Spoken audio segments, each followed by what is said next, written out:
और बुलेटिन में सबसे पहले बात करेंगे धर्मांतरण की पाठशाला के बारे में।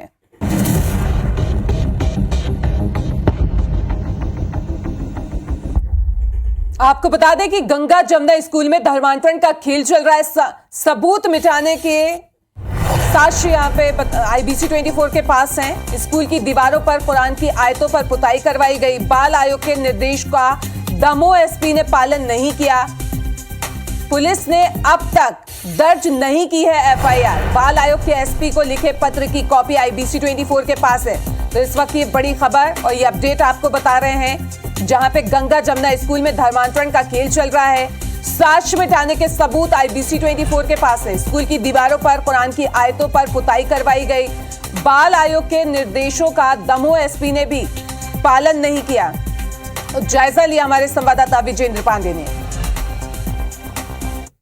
दमोह के गंगा जमुना पब्लिक स्कूल के करतूतों के एक सिलसिलेवार खुलासे ये बता रहे हैं कि वहाँ शिक्षा की आड़ में कुछ और चल रहा था। बच्चों का मतांतरण करने का खेल चल रहा था और बाल आयोग ने जिस तरह से कार्रवाई की है वो अब लगता है कि आखिरकार एक बड़ी कार्रवाई में परिणत होगी। इस वक्त हमारे साथ बाल आयोग की कार्रवाई में शामिल रहे बाल कल्याण समिति दमोह के सदस्य दीपक तिवारी जी हैं। इस पूरे मसले को आप किस तरह से देखते हैं, क्योंकि बच्चे कह रहे हैं कि नमाज भी उनसे अदा करवाई जा रही थी हिंदू बच्चों से। हम लोगों ने जांच के दौरान परिवारों में भी संपर्क किया था, वहाँ पढ़ने वाले बच्चों के परिवारों में। तो माता पिता ने बताया कि हिजाब को लेकर हमारी कोई अनुमति हमसे नहीं ली गई है और वहाँ पे जिस प्रकार की शिक्षा उनको दी जा रही थी बच्चों को अभी से, तो कहीं ना कहीं मुस्लिम धर्म की तरफ एक मतांतरण करने का एक प्रक्रिया उनकी प्रारंभ हो चुकी थी। बच्चों ने बताया कि हमें वहाँ पे कुरान की आयतें सिखाई जा रही हैं, नमाज पढ़ाई जा रही है। ये सारा बच्चों ने हमें खुलासे किए थे। और ये बच्चों पर दबाव था इस बात को लेकर? जी बिल्कुल, बच्चों पे दबाव था और मारपीट और उनका हिजाब के बिना अगर अंदर पहुंच रहे हैं तो बिल्कुल उन्हें पनिशमेंट दिया जाता था, टॉर्चर किया जाता था। इधर जब स्कूल की पड़ताल की गई तो रजिस्टर भी देखा गया, आपने भी देखा, उसमें क्या निकला? हम लोग जब निरीक्षण के लिए पहुंचे थे तो मैंने सबसे पहले उनके स्टाफ का ही सूची मांगी थी स्टाफ की। तो उसमें जो सूची मिली तो उसमें सबसे पहला नाम उनकी जो प्रिंसिपल का था वो था अफसा शेख। उनके पति का नाम था शेख इकबाल और उनकी माँ का नाम लिखा था वहाँ पे साहिल श्रीवास्तव। तो उससे ही दिमाग की बत्तियाँ एकदम जलने बुझने लगी कि ये क्या मैटर है, ये श्रीवास्तव हैं और इनका जो मायका है वो श्रीवास्तव पक्ष है और ये मुस्लिम है, यहाँ पे शेख लिख रही हैं। फिर आगे जब हमने सूची को और चेक किया तो एक टीचर और मिली तबस्सुम करके जो जैन है, अब वो मुस्लिम बन चुकी हैं। एक अनीता करके मिली है, उनके पति भी मुस्लिम हैं और उनका परिवार जो है वो यादव है। तो ऐसे कुल मिला के शिक्षकों का भी वहाँ धर्मांतरण देखा है कि कहीं ना कहीं उनको धर्मांतरित किया गया है। तो निश्चित तौर पे वो पुस्तकों के माध्यम से ही बच्चों का माइंड डाइवर्ट करके वो पूरा उर्दूइज़्म जो उनको है इस्लामिज़्म वो सिखाया जा रहा था। बहुत बहुत शुक्रिया। हमने बात की दीपक तिवारी जी से जो कि दमोह में बाल कल्याण समिति के सदस्य हैं। कैमरामैन गणेश विश्वकर्मा के साथ विजेंद्र पांडे, IBC 24 दमोह। शिक्षा की आड़ में धर्मांतरण का खेल चला रहे दमोह के गंगा जमुना स्कूल में IBC 24 की टीम पहुंची। स्कूल की मान्यता रद्द होने के बाद से स्कूल में ताला जड़ दिया गया है और स्कूल के प्रबंधन सहित स्टाफ का कोई भी कर्मचारी कैमरे के सामने आने के लिए तैयार नहीं है। स्कूल के गेट पर तैनात रहने वाले जिस गार्ड पर हिंदू बच्चियों को भी हिजाब पहनाकर अंदर आने जैसी जिम्मेदारी दी गई थी, अब वो भी यहां से नदारत नजर आ रहा है। स्कूल का संचालक इदरीस खान, जलील खान और मुश्ताक खान कर रहे थे, जो कि तीनों भाई हैं जिनकी बेहद कम समय में कमाई बेशुमार हो गई है। अब ये सुर्खियों में है। हमारे सहयोगी विजेंद्र पांडे ने दमोह के इस गंगा जमुना स्कूल पहुंचकर मौके का जायजा लिया।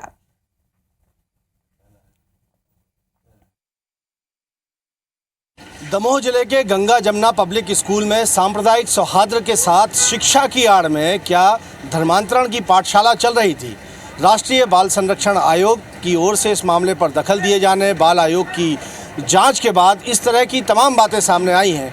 बीजेपी के प्रदेश अध्यक्ष VD शर्मा ने तो सीधे तौर पर इसे धर्मांतरण से ही जोड़ा है। इस वक्त हम मौजूद हैं दमोह जिले के उसी Ganga Jamuna higher secondary school में जो लगातार विवादों में है और बाल संरक्षण आयोग की जो जांच हुई है उसके मुताबिक बड़े खुलासे हुए हैं। इसके बाद स्कूल की मान्यता भी रद्द कर दी गई है। आप देखेंगे कि स्कूल का ये जो मुख्य गेट मैं इस वक्त आपको दिखा रहा हूँ, ये दमोह शहर के सघन इलाके के बीच में स्थित है और आप देखेंगे कि दो गेट हैं यहाँ पर मुख्य और दोनों में ताले लगे हुए हैं और यहाँ ना तो कोई गार्ड है और ना ही कोई ऐसा शख्स है जिससे बातचीत की जा सके। स्कूल परिसर में ही मस्जिद स्थित है, जबकि नियम है कि स्कूल प्रांगण में मस्जिद नहीं हो सकती, और हमने आपको दिखाया कि इस स्कूल परिसर के भीतर ही यहाँ पर मस्जिद स्थित है।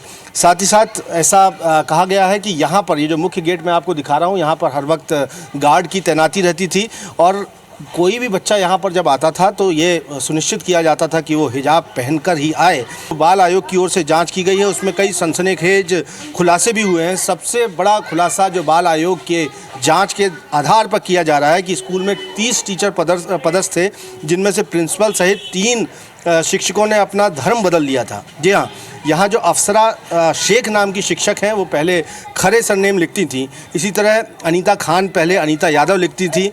एक जैन शिक्षक थी जो कि अब तबस्सुम जैन में कन्वर्ट हो गई। तो क्या ये दबाव देकर कन्वर्जन किया गया, क्या कोई लालच देकर कन्वर्जन किया गया, धर्मांतरण किया गया? ये लगातार सवालों के घेरे में है और देखना होगा कि किस तरह का इस पर कार्रवाई होगी। आरोप तो ये भी लगाया जा रहा है कि इस स्कूल को कहीं ना कहीं विदेशी फंडिंग भी दी जाती थी। फिलहाल बाल आयोग की ओर से ये बात कही गई है, लेकिन देखना होगा कि किस तरह की आगे कार्रवाई होगी, क्योंकि इस स्कूल के संचालक की बेशुमार संपत्ति की भी जानकारी या शिकायतें पहुंच रही हैं, और ऐसे में क्या कार्रवाई होगी देखना लाजमी होगा। कैमरामैन गणेश विश्वकर्मा के साथ विजेंद्र पांडे, IBC 24 दमोह। लगातार एक के बाद एक खुलासों के बाद अब कई सवाल भी उठने लगे हैं। IBC 24 भी कुछ सवाल पूछ रहा है, जैसे कि पुलिस ने अब तक इस मामले में FIR दर्ज क्यों नहीं की है, बाल आयोग के एक्शन के बाद भी कार्रवाई क्यों नहीं हुई, दमोह SP ने अभी तक संज्ञान क्यों नहीं लिया इस पूरे मामले पे, क्या परिजनों को नमाज पढ़ने की जानकारी नहीं थी, क्या बच्चों पर दबाव बनाकर पढ़ाई जा रही थी नमाज? तो ये सवाल हैं जो कि उठ रहे हैं। इसके साथ ही स्कूल संचालक चंद महीने में कैसे करोड़पति बन गया? और ज्यादा जानकारी के लिए हमारे संवाददाता विजेंद्र हमारे साथ जुड़ रहे हैं। विजेंद्र, हिजाब से शुरू हुआ यह सिलसिला धर्मांतरण तक पहुंच गया है, क्या अपडेट इस पूरे मामले में?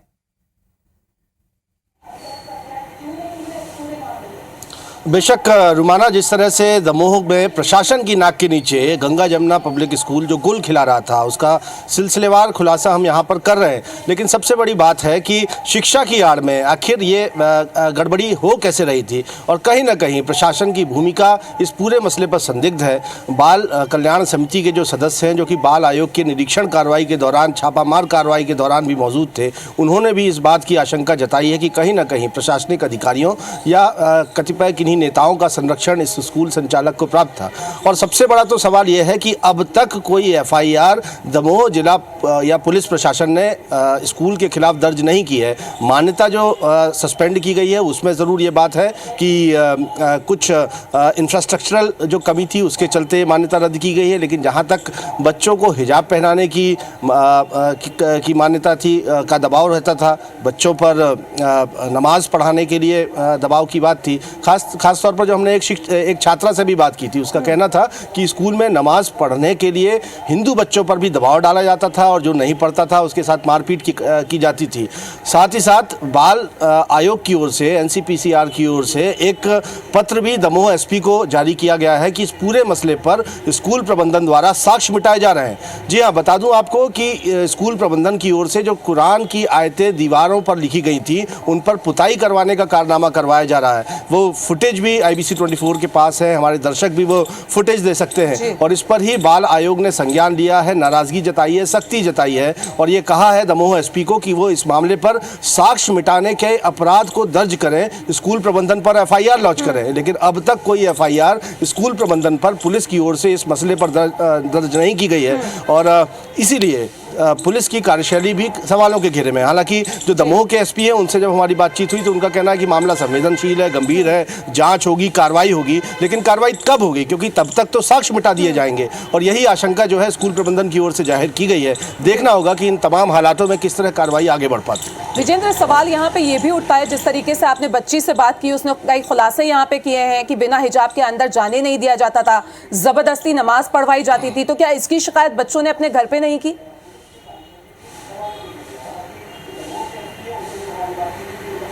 जहाँ तक हिजाब पहनाने की बात है रुमाना, हिंदू बच्चों को भी यानी छात्राओं को भी वो जानकारी तो परिजनों को थी और समय समय पर इनकी ओर से इस बात का विरोध भी किया गया था, लेकिन बाकी चीज़ें हैं। मसलन जिस छात्रा से हमने एक्सक्लूसिवली बातचीत की उसने डरते सहमते हुए ये बात आखिरकार कबूल कर ली कि बच्चों को नमाज भी पढ़वाई जाती थी। हमने जब बच्ची के पिता से जब बातचीत की तो उनका कहना था कि हिजाब तक की तो जानकारी थी उन्हें, लेकिन उन्हें नहीं मालूम था कि उनके बच्चों को, जो कि ब्राह्मण परिवार से एक बच्ची आती है, उसे स्कूल में ज़बरदस्ती नमाज अदा करवाई जा रही है और इससे इनकार करने वालों के साथ, बच्चों के साथ मारपीट भी की जा रही है।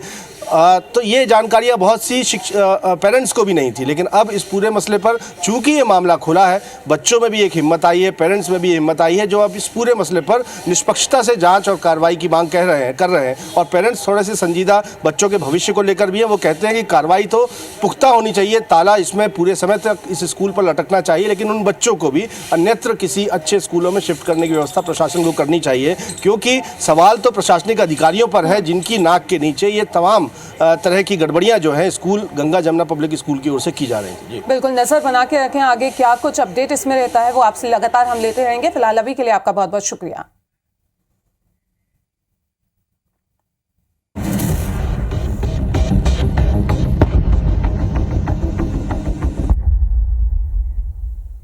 मध्य प्रदेश के सतना में प्रार्थना सभा के नाम पर धर्म परिवर्तन कराने का मामला सामने आया है। पुलिस ने ईसाई पास्टर समेत एक महिला को भी गिरफ्तार किया है। साथ ही 3 लोगों के खिलाफ पुलिस ने धर्मांतरण का केस रजिस्टर किया है।